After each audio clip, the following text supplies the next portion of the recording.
Adrianópolis é um lugar muito bom de viver. É um município extremamente afetuoso, um povo muito agradável de se conviver. Mas aqui é um paraíso de viver. Adrianópolis é um lugar que se pode viver tranquilo. Adrianópolis é um município pequeno, uma paisagem muito bonita, um rio, montanhas e envenenado.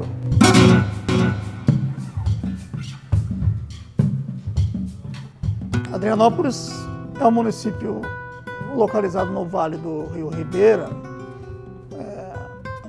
já no Paraná, faz parte da região metropolitana de Curitiba, está localizado a 120 quilômetros de Curitiba.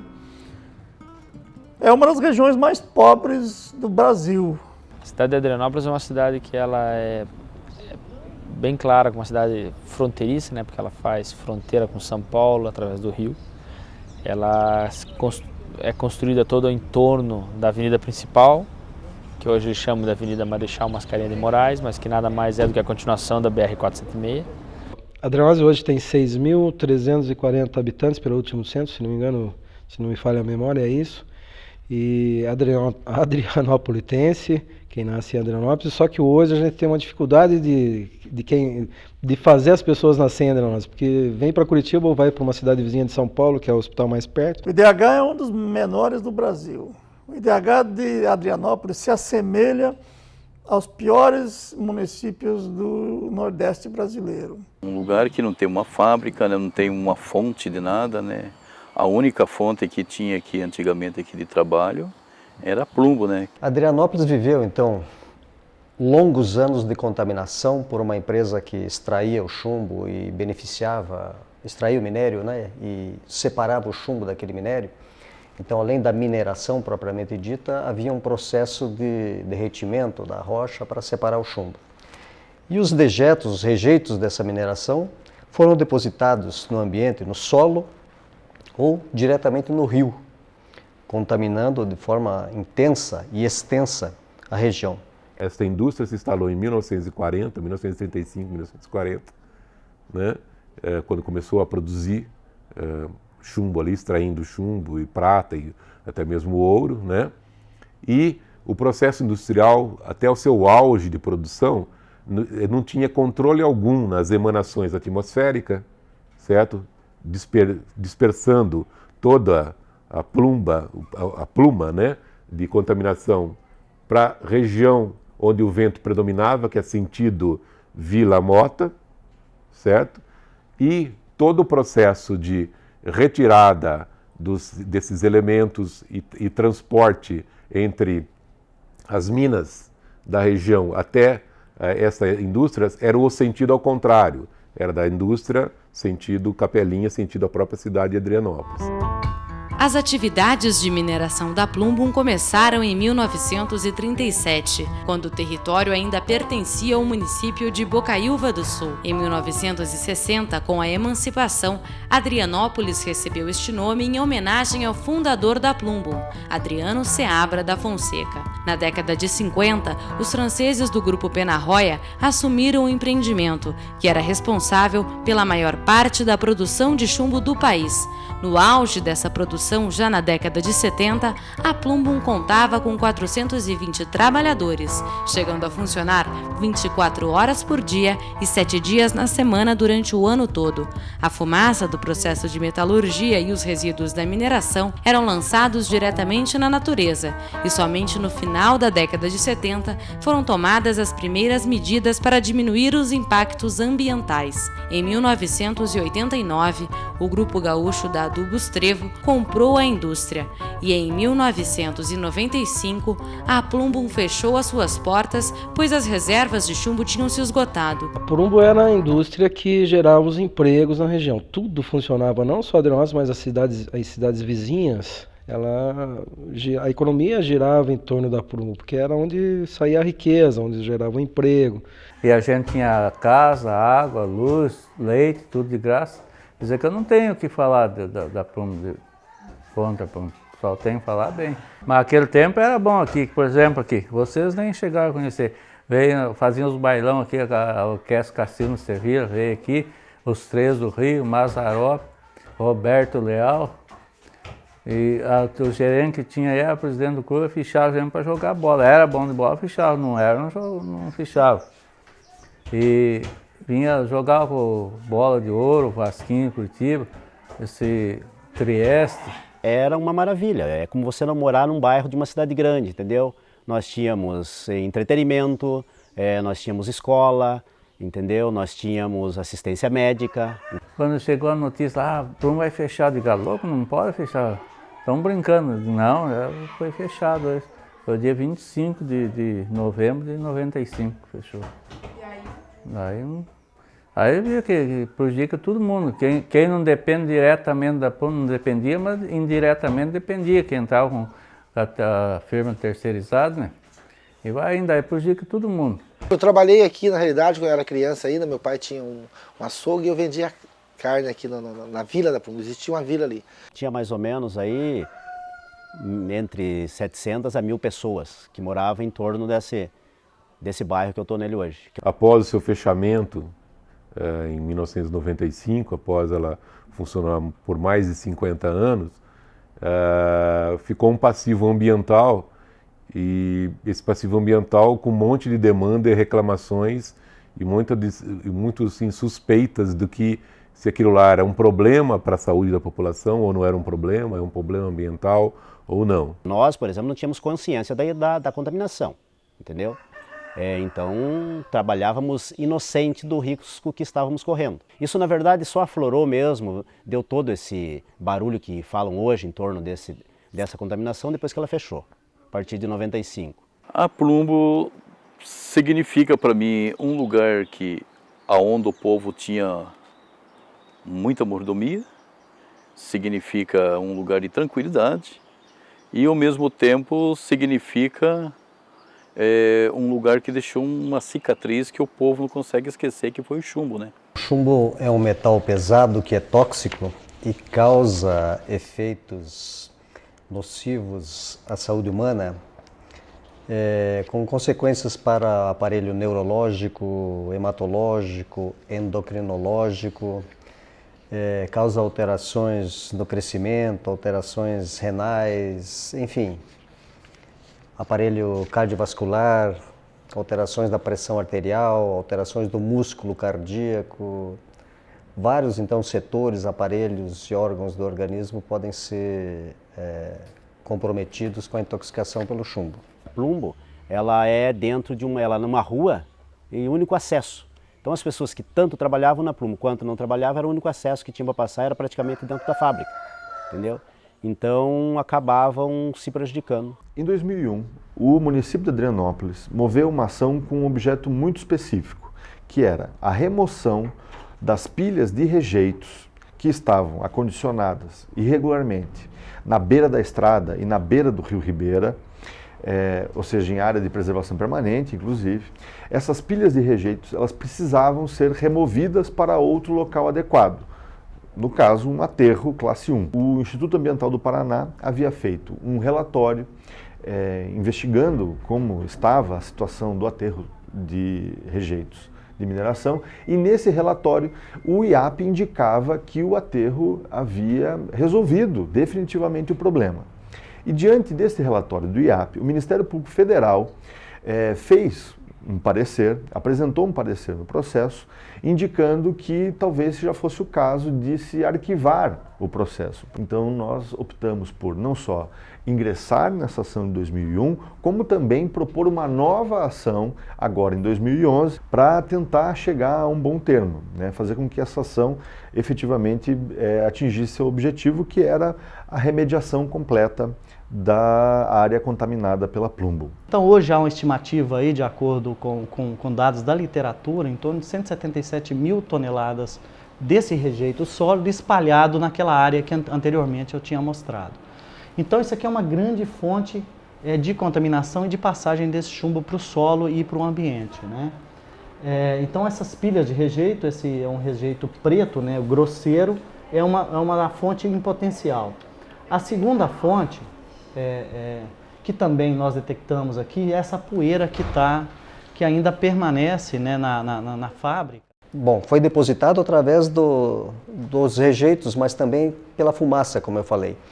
E pela fumaça, a contaminação foi mais extensa, porque o vento levou essa fumaça. Há relatos de moradores de regiões que distam 20 quilômetros da empresa que informam que sentiam o odor desta fumaça, então mostrando que essa fumaça contaminou uma região bem maior, né?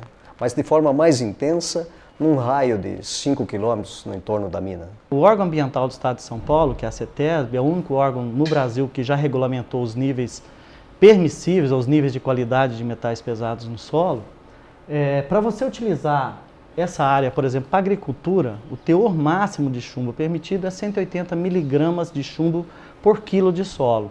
Nós chegamos a encontrar nesse solo, nesse trabalho, 14 mil miligramas de chumbo por quilo de solo, ou seja, uma quantidade muito superior ao permitido, por exemplo, pelo órgão ambiental do Estado de São Paulo. Fizemos uma correlação dos pontos mais próximos desta indústria, né? Indo para a região de Vila Mota, outro vindo para a região de Vila Capelinha. Foi feita uma delimitação desta área, né? Que é a área mais crítica, porque e avaliado se tinha mais importância desse elemento ou estava fora dos padrões preconizados, né? Para gramínea, para solo superficial, para leite, para ovos, né? Para poeira, né? E assim para água subterrânea, água do rio, sedimento de fundo do próprio rio, né? Foi feita toda essa avaliação dos compartimentos ambientais de risco, né? Que poderia ter contato com o ser humano, né? Dentro de todos esses elementos. E realmente o chumbo tem um grande destaque, bem como o cromo, né? Bem como o cobre, um pouco parcialmente o arsênio, de menor intensidade o zinco, né? Então deu uma magnitude, assim, uma visualização de como se comporta esses elementos químicos. São metais pesados, com persistência ambiental de grande tempo. Os que moram aqui nessa área aqui da Plumbo, aqui da fábrica, dificilmente o chumbo sair dele. A maioria do povo que saiu aqui foi para a cidade abaixou o excesso de chumbo, porque ficaram longe da área. Hoje aqui para nós, todo dia nós estamos respirando chumbo. Grande parte do chumbo ingerido ele é eliminado, mas parte fica depositada nos tecidos, principalmente nos ossos. Então esta parte que é condicionada nos ossos, ela persiste com o indivíduo.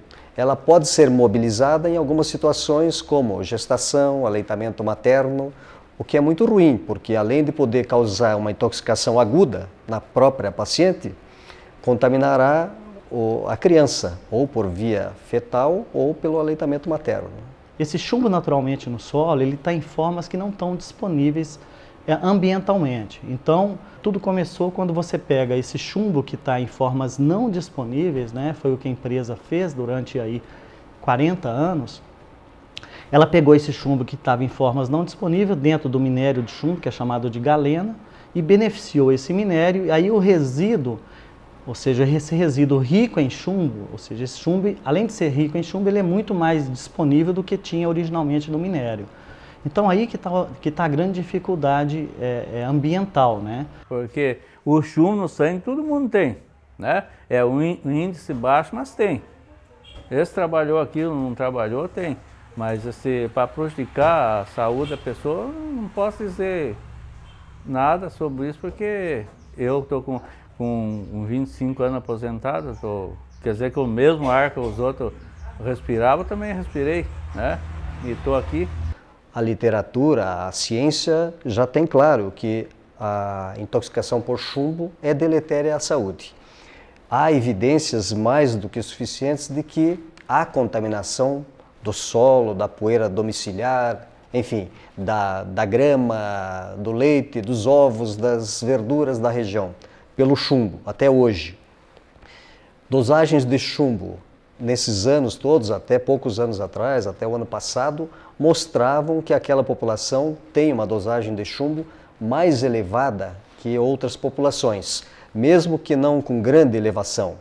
Mas o fato de haver uma dosagem de chumbo elevada no sangue mostra que a população continua sendo contaminada, porque o chumbo permanece por pouco tempo no sangue. Então, se você fosse contaminado e parasse de ser contaminado, logo a dosagem não mostraria nada. Aquela população continua demonstrando níveis mais elevados de chumbo que comprovam que ela cotidianamente continua se contaminando. Se o solo está muito contaminado, a biosfera toda contaminada, por que a água não apresentou esses metais pesados? Nós acreditamos que houve um processo de depuração durante esses 15 anos que a empresa está desativada, ou seja, o chumbo que já tinha que sair para o ribeiro, ele já saiu. Então, houve aí um novo equilíbrio, um amortecimento dessa contaminação.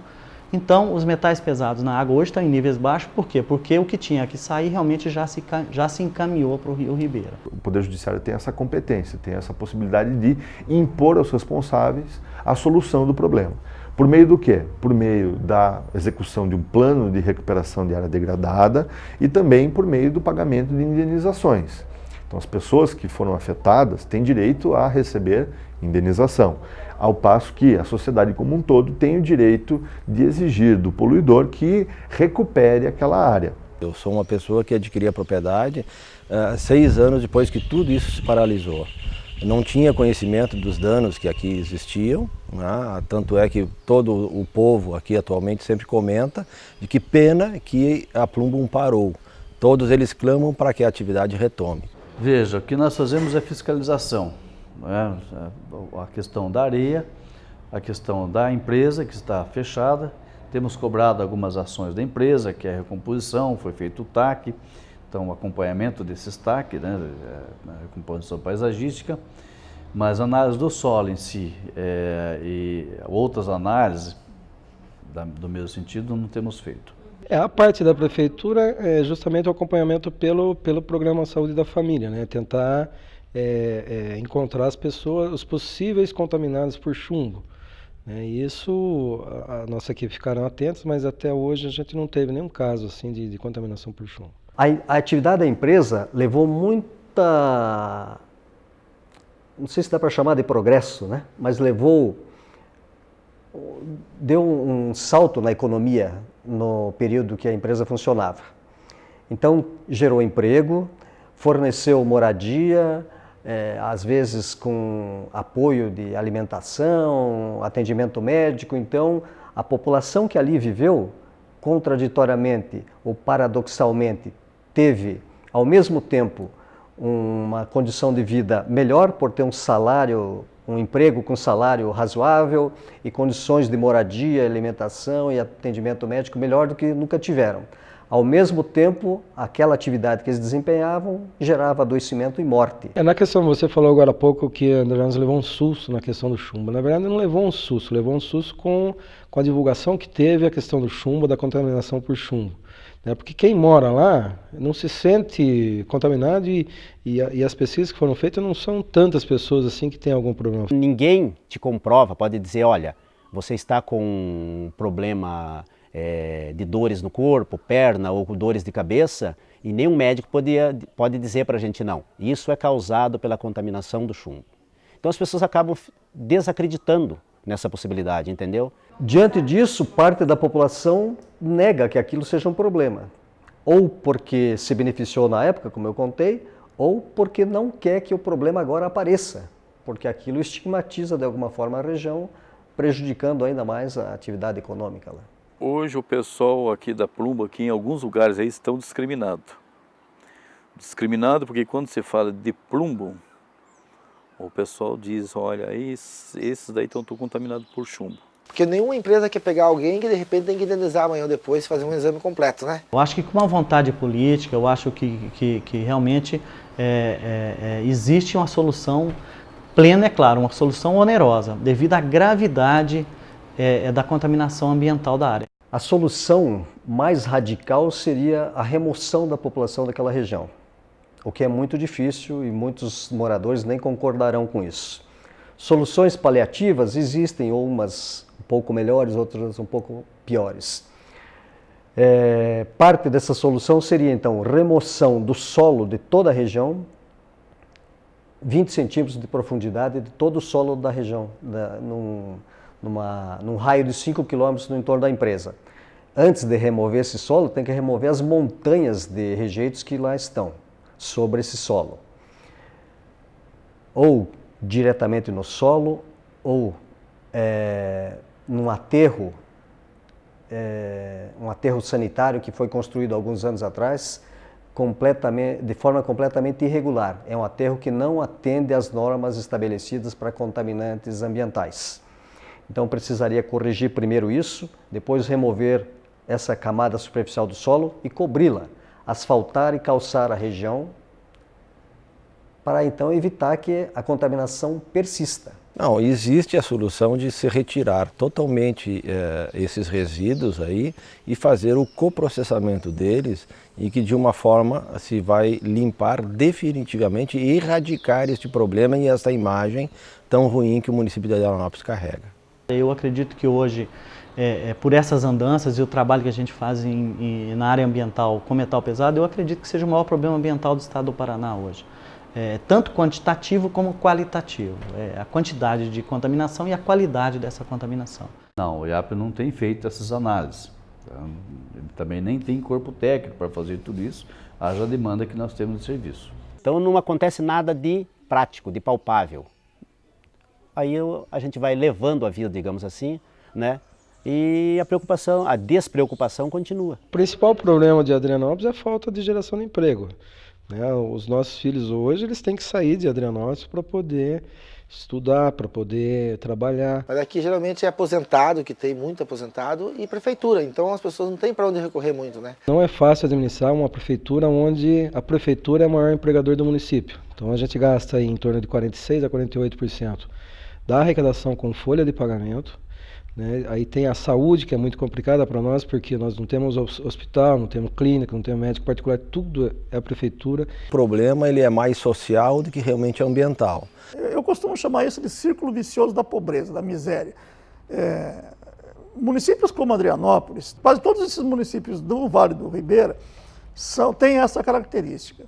Quer dizer, não se desenvolve porque não tem oportunidades de emprego, ninguém investe lá, não tem população capacitada para eventualmente trabalhar numa indústria um pouco mais sofisticada, não tem administrações públicas, não tem rendimento, não tem renda, não tem recurso para investir. E aliado a tudo isso, há também o fator político. Adrianópolis é também como se fosse um laboratório, uma experiência com seres humanos. Seres humanos há muitos anos vêm recebendo, alguns desde antes de nascer, vêm recebendo uma pequena quantidade de chumbo que vai contaminando cronicamente seus organismos. Só não é uma experiência completa porque não há um monitoramento das consequências disso para os organismos. Mas que o envenenamento crônico está sendo feito, está. E o Estado brasileiro, nas suas 3 instâncias, municipal, estadual e federal, assiste isso passivamente. A gente pergunta até para as autoridades do município, eles nunca viram falar sobre o assunto, eles não sabem, entendeu? Então você fala, puxa vida, será que isso vai virar em pizza, como popularmente diz, né? Quando você conversa com a população lá, eles se sentem numa expectativa de que aquela ação vai dar algum resultado para a vida deles, que a vida deles vai começar a partir daquele resultado. Como se eles estivessem esperando aquilo para retomar a sua vida normal. Eu espero do futuro que a gente possa conseguir essa indenização, né? E que seja também um dinheiro que venha eu ter condições de fazer uma casa para mim, né? Que a minha casa está tudo assim, cupinhada, podre. E que eu posso tratar melhor da minha saúde, meu e dos meus filhos, né? O que nós queremos é, evidentemente, que as pessoas que estão doentes sejam tratadas, que as pessoas que tiveram prejuízo sejam indenizadas, que as pessoas que precisam sair de lá sejam remanejadas para um outro local decente e, principalmente, que a contaminação de chumbo seja contida o máximo possível para que ela não venha a produzir novas vítimas. Eu acho que tem que recuperar, não só pensando no meio ambiente, mas o principal personagem desse meio ambiente é o ser humano. Então recuperar não o solo por si só, recuperar o sedimento por si só, mas isso eu acho que vai dar uma qualidade de vida, isso vai atrair novos investimentos para a região, para a gente melhorar realmente aquela situação de abandono que a população se encontra ali. Mas o importante é a gente ter em mente que essa conta não vai ficar, vamos dizer assim, sem ser paga. Alguém vai ter que pagar. E na pior das hipóteses, quem vai pagar é a União Federal. Essa não é a melhor das hipóteses, porque quando a gente fala em a União pagar a conta, nós estamos falando em todos os cidadãos brasileiros que pagam seus impostos e que sustentam o Brasil.